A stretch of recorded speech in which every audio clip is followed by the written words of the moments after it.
Todos los ecosistemas terrestres funcionan de la misma manera, tienen dos procesos fundamentales. Uno es la captación de energía, que es necesaria para la vida en todas las fases, tanto sean microorganismos como animales superiores, como vegetales, todos necesitamos energía, y nutrientes. Y ahí los únicos seres capaces de aprovechar energía natural, la energía del sol, son las plantas verdes, las plantas que tienen clorofila, que son verdes. A través de las hojas realizan una función y captan energía. El resto de los seres, la única energía que pueden aprovechar del sol es el calor, que, bueno, ayuda, pero desde luego no la pueden almacenar. Entonces las plantas verdes captan energía y esa energía que fijan las plantas en su organismo y almacenan en su organismo la aprovechan el resto de los seres. Primero los que se llaman consumidores primarios, que son los herbívoros, que cuando se comen la planta aprovechan la energía que la planta ha fijado. A los herbívoros se los comen los carnívoros, a los consumidores secundarios, que aprovechan la energía que sacó el consumidor primario de la planta.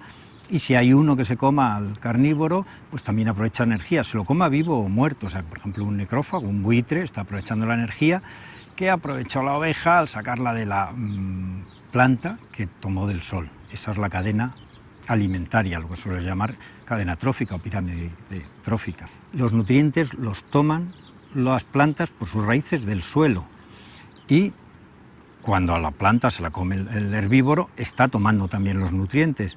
Cuando al herbívoro, la oveja, se la come el carnívoro, el lobo, está aprovechando los nutrientes, el calcio o el potasio que tomó de la planta la oveja. Cuando el superpredador se come al lobo o el necrófago se come el cadáver del lobo, está aprovechando también los nutrientes, circula, recorre también toda la cadena trófica, recorre los nutrientes. Pero con una diferencia fundamental con la energía, los nutrientes no fluyen indefinidamente como la energía porque no hay una fuente indefinida como el sol, sino que se obtienen del suelo y tienen que volver al suelo. Y vuelven, de hecho, en forma de pues, las plantas, las partes muertas de las plantas, las hojas o los tallos, los frutos caídos, las partes de la planta que no aprovecha, que no asimila el herbívoro, que vuelven al suelo como excrementos, o los cadáveres de los mismos animales que vuelven al suelo también. Pero si simplemente se acumularan encima del suelo, se acabarían agotando los nutrientes del suelo. Entonces hay algo más ahí, no encima del suelo, sino dentro del suelo. Y es un elemento fundamental de los ecosistemas de los que nos solemos olvidar, porque además no se ve, no es nada llamativo, primero porque el suelo es opaco y después porque la mayoría de la vida que ocurre dentro del suelo es microscópica y es el elemento, el eslabón de los descomponedores, que son los que devuelven los nutrientes para que vuelvan a entrar en el ciclo de la vida y vuelvan a ser utilizados por las plantas y vuelvan a recorrer toda la cadena trófica.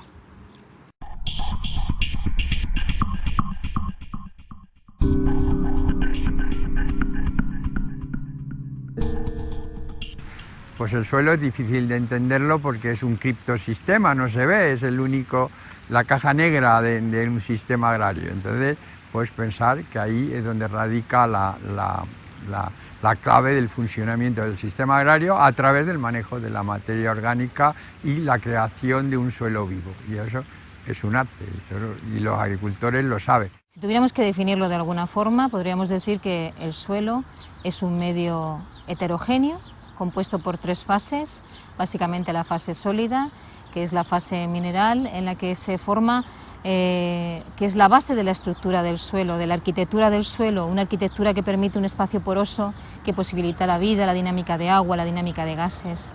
Junto con la materia orgánica, junto con el mundo vivo del suelo, esa arquitectura ya tiene otra serie de funciones, otra serie de propiedades emergentes, como es, por ejemplo, la estabilidad estructural, que le da al suelo una serie de funcionalidades al suelo de cultivo que son muy interesantes.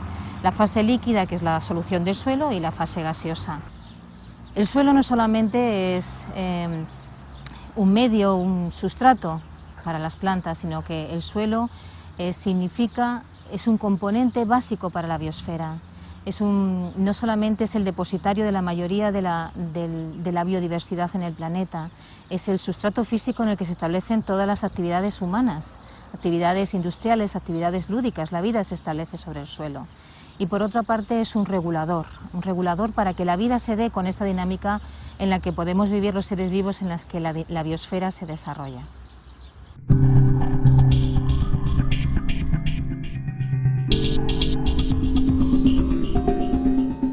Si tuviéramos que definir la materia orgánica así muy brevemente, podríamos decir que es un conjunto de materiales orgánicos de procedencia biológica, mayoritariamente de la dinámica de la bioquímica, de restos vegetales, animales, macro y microorganismos. También del metabolismo de los seres vivos. Los compuestos que ellos crean en su metabolismo también son compuestos orgánicos que están en el suelo. En relación a la materia orgánica, creo que es muy importante ahora destacar que estamos en un momento, en los últimos 15-20 años, en los que se está estudiando la materia orgánica en sus aspectos más ecológicos en relación a la ecología, es decir, hablamos de funcionalidad de la materia orgánica, no hablamos de un parámetro, sino que hablamos de los servicios que presta el suelo en relación a su relación con el medio mineral y con el medio vivo. La materia orgánica en el suelo realiza un montón de funciones, pero yo creo que la más importante es que posibilita la vida en el suelo. Y la posibilita porque es energía solar almacenada que llega a los microorganismos del suelo.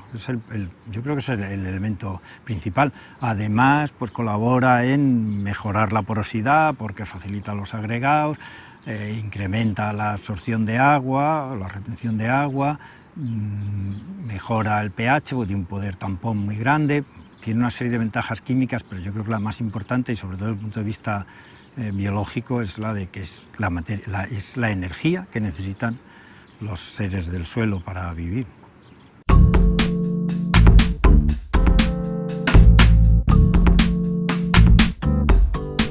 ¿Qué es ecología? Pues si nos metemos en el mecanicismo, pues es definir cuáles son los elementos y los mecanismos claves en la gestión de un sistema agrario, ¿eh? Y para mí solo hay uno, la diversidad.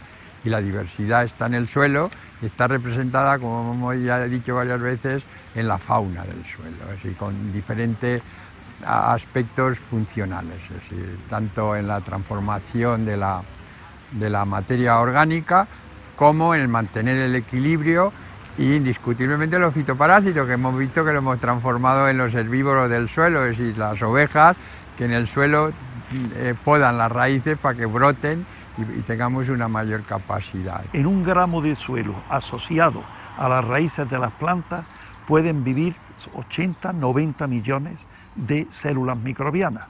Unas están más activas y otras menos. Todos esos microorganismos interaccionan de una forma u otra con las plantas y entre sí, de manera que unos son beneficiosos finalmente y otros son perjudiciales para los cultivos. Nosotros nos centramos sobre todo en microorganismos beneficiosos para las plantas y en general hay dos mecanismos por los que estos microorganismos ayudan a las plantas. Uno es favoreciendo su nutrición, bien generando nutrientes nuevos de la atmósfera, en el caso de la fijación de nitrógeno, o bien facilitando la absorción de los nutrientes que ya existen en el suelo para las plantas. Y el otro gran mecanismo es contrarrestando la acción de otros microorganismos que son parásitos o patógenos para las plantas, de manera que se evita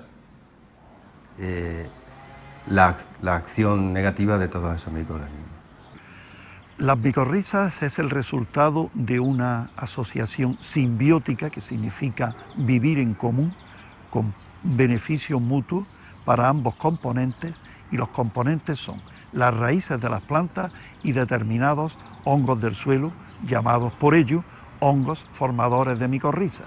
Como resultado de esa simbiosis, la planta se beneficia enormemente de estar asociada con el hongo y le da múltiples beneficios, desde aporte de nutrientes, protección frente a estreses, sea salinidad, sequía, y también la protege, le da más resistencia a luchar frente al ataque de patógenos o de contaminantes, como suelos contaminados por metales pesados. El hongo, como casi todos los microorganismos, necesita que se le den fuentes de carbono, fuentes de energía ya elaboradas, porque él no las puede captar directamente del suelo.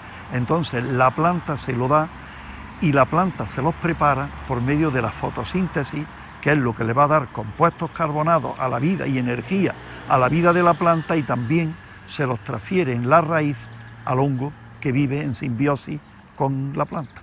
En el caso de la fijación de nitrógeno, pues en ese caso solo hacen las bacterias, solo son los únicos seres vivos que tienen una enzima que se llama nitrogenasa, que captura el nitrógeno que está en la atmósfera y lo llevan a formas asimilables para la planta. En el tema de absorción de agua es más propio de la micorriza, las hifas, esos filamentos externos que tiene cuando el hongo ha colonizado la corteza de la raíz, emite una cantidad de filamentos.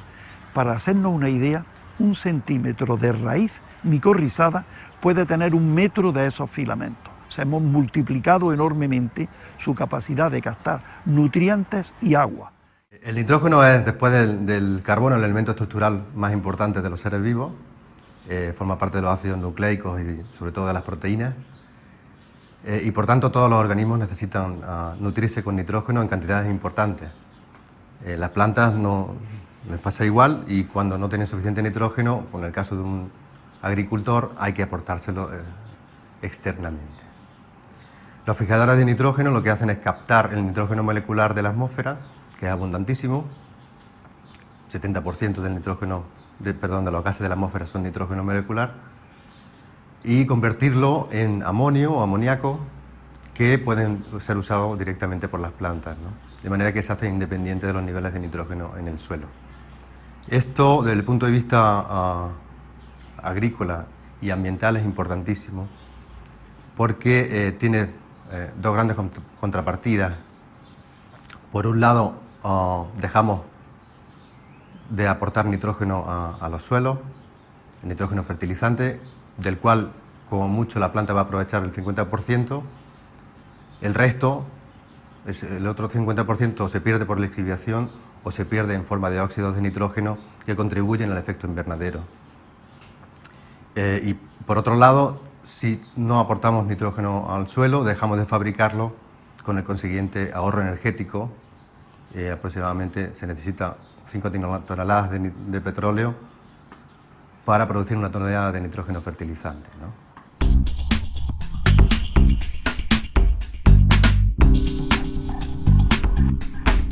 Los microorganismos del suelo no solo desarrollan funciones para darle como biofertilizantes, para el ciclado de los nutrientes que son alimentos de la planta, del nitrógeno, del fósforo, micronutrientes, etcétera, o les protegen frente a estreses. Hacen otra cosa muy importante y menos conocida, que es mejorar las propiedades físicas y fisicoquímicas del suelo. Mejoran la calidad del suelo. Y un factor muy importante es la formación de agregados hidroestables de partículas de suelo.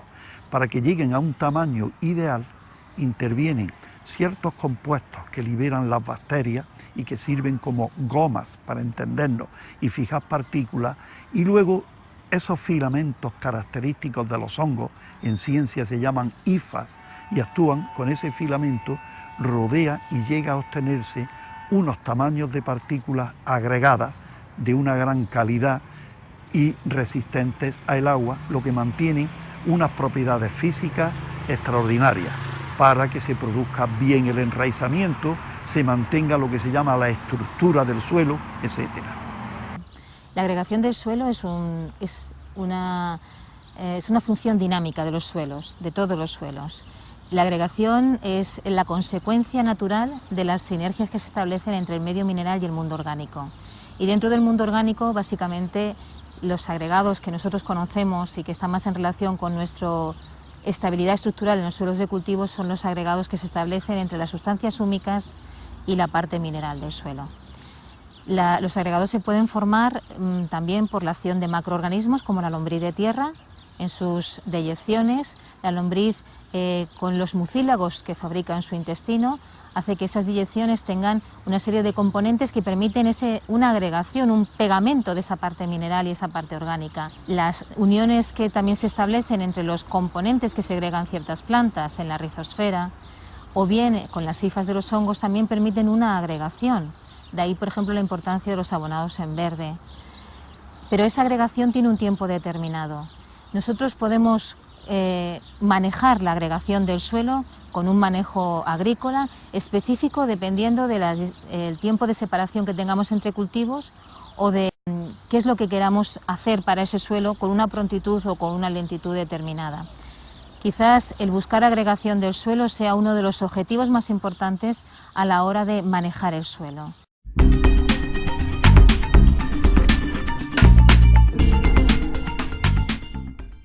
Los agricultores tienen el concepto de que cuantas más labores se hacen en el suelo, ese suelo va a ser capaz de retener más agua y por eso trabajan así. Pero no es correcto, ¿no?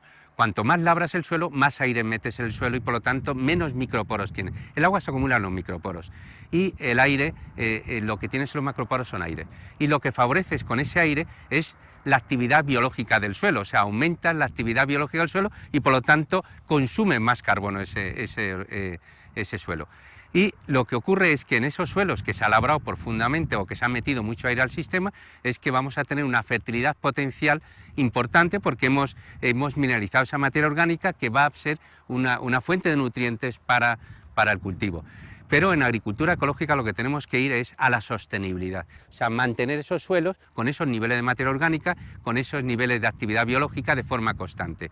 De esa forma, en agricultura ecológica se recomienda de forma general que las labores sean superficiales y no metamos excesivo aire al sistema. Cuando se realizan las labores de roturación, bien por vertedero, bien por sisel, lo que sí se observa es un mayor incremento en los flujos de dióxido de carbono por parte del suelo. Mayor cuanto mayor es la profundidad, digamos, de la labor. Esto en parte es debido a que al aplicar la labor estás destruyendo la protección física de esa materia orgánica que se encuentra en el suelo, a la vez de estar insuflando oxígeno al sistema, con lo cual está favoreciendo todos los procesos de mineralización aerobia en el suelo. Y es, por tanto, tal vez el punto más importante en cuanto a pérdida de carbono por mineralización microbiana. Suele ocurrir en otoño. Generalmente los máximos registrados en los flujos de CO2 que estamos midiendo suelen coincidir con las épocas de mayor actividad biológica, que sería el otoño y primavera. Y entonces pues nos planteamos de que hay muchos tipos de suelo y dependiendo del tipo de suelo tendremos que hacer un manejo u otro. O sea, esto de tratar a todos los suelos igual no es posible, o sea, no es bueno, o sea, cada suelo tiene su manejo. Hay suelos muy arcillosos, como hemos visto, pues que prácticamente no necesitan labrarse porque ya ellos mismos se labran. Después hay otros suelos que tienen un horizonte superior de estructura masiva, muy dura, o que se endurece de forma natural. Entonces a esos suelos hay que facilitar a las plantas la penetración y entonces pues hay que hacer esas labores para que las plantas puedan penetrar. Pero claro, primero tenemos que saber qué profundidad tiene ese horizonte, porque igual tiene solamente 10 centímetros, entonces pues solamente haremos una labor de 10 centímetros. Desde el punto de vista de la agricultura, en los agrosistemas, también es bien interesante cerrar los ciclos, porque lo que no saquemos fuera y se vuelva a aprovechar, no hay que aportarlo de fuera y por tanto van a suponer un coste, ni contaminación y todos esos problemas. En la agricultura tradicional normalmente los sistemas eran cerrados y se aprovechaba todo dentro. Los rastrojos con los animales se llevaban de un sitio a otro, llevaban los nutrientes. En la agricultura moderna, pues como es bastante más simple, muchas veces esos desechos, los restos de cosecha se destruyen, incluso se destruyen lejos del campo y ya ahora mismo hay posibilidades de volverlos a aprovechar todos. En el caso del olivar, las ramas del olivar que se queman, con lo cual se queda uno con todos los nutrientes minerales en la ceniza que luego normalmente se tira, no se aprovecha, pero se pierde la materia orgánica.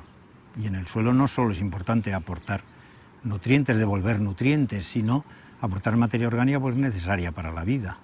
Y la madera pues es materia orgánica, es lignina, que además tarda mucho en descomponerse, pero da lugar a humus muy estable. Y quien dice los restos de poda en el olivar, pues en el olivar está también el alperujo, que se considera un residuo industrial y puede emplearse muy fácilmente compostándolo como abono en el olivar o en cualquier otro cultivo, o sea que es una materia orgánica con muchas utilidades. Lo lógico sería cerrar el ciclo y volverlo al olivar.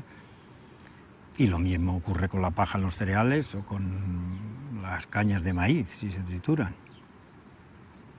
Aunque inicialmente el agricultor piensa que él va a nutrir en base a la compra de materia orgánica, de estiércol, va a nutrir el cultivo, los planteamientos deben de ser de intentar cerrar ciclos de nutrientes. O sea, que en ningún momento todo aquello que se produce dentro de la finca y que no es exportable, que no son cosechas, debe de permanecer en la finca, permitiendo que la finca se equilibre.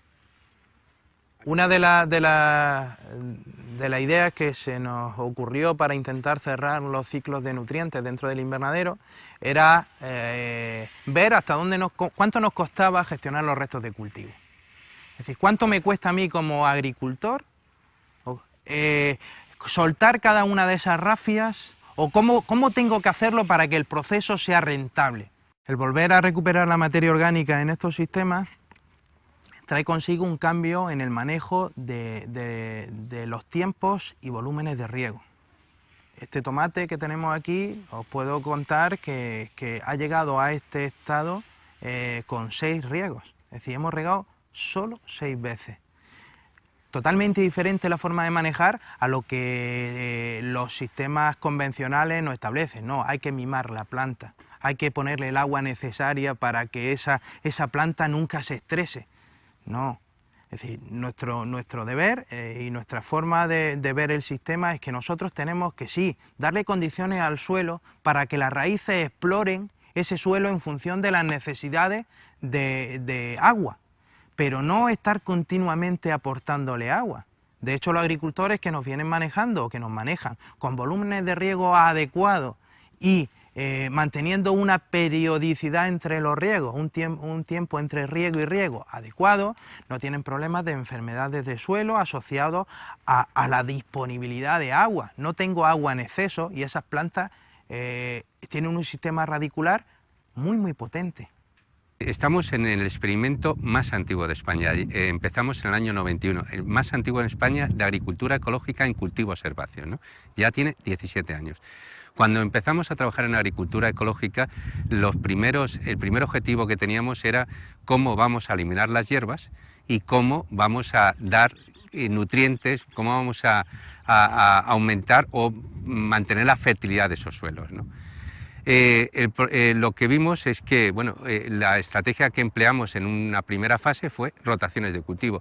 Aquí ensayamos 7 rotaciones de cultivo, con girasol, con barbecho, con beza enterrada, con beza segada, con leguminosas, mantenemos un monocultivo de cereal convencional, un monocultivo. Entonces, lo que empezamos era estudiar cómo con este tipo de rotaciones, por un lado, qué tipo de problemas teníamos a la hora de la productividad, cuál era de las rotaciones la más productiva y cuál era la que mantenía mejor la fertilidad de los suelos, y nos dimos cuenta de que el barbecho, en principio, que sería el que menos productivo, el que iba a tener a lo mejor más problemas, es el que mantiene muy bien la productividad del sistema, es el que más produce.